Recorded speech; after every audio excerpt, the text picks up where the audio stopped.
وزیر اطلاعات پنجاب عاصم بخاری نے واضح کیا ہے کہ وفاقی بجٹ میں تنخواہ دار طبقے کو بھرپور ریلیف دیا گیا ہے۔ لاہور میں پریس کانفرنس کے دوران انہوں نے طنز کیا کہ اس ملک میں ایسی مخلوق بھی ہے جو کسی بھی خوشخبری پر خوش نہیں ہوتی۔ مزید کہا کہ کچھ لوگوں کی خواہش تھی کہ پاکستان کو IMF کا پروگرام نہ ملے۔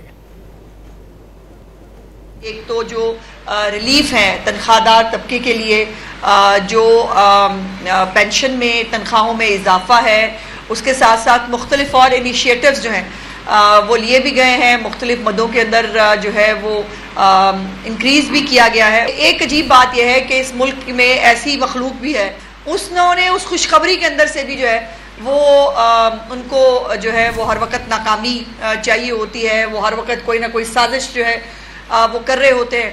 اور کل بھی آپ نے دیکھا کہ اسی کا جو نظارہ ہے وہ آپ کو قومی اسمبلی کے اندر پیش آپ کو نظر آیا۔ لیکن الحمدللہ جن کا پورا پروگرام تھا کہ پاکستان سری لنکا بن جائے،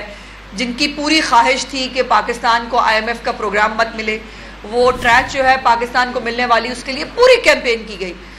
کہ پاکستان جو ہے وہ کسی طرح پاکستان کو نقصان ہو۔ وہ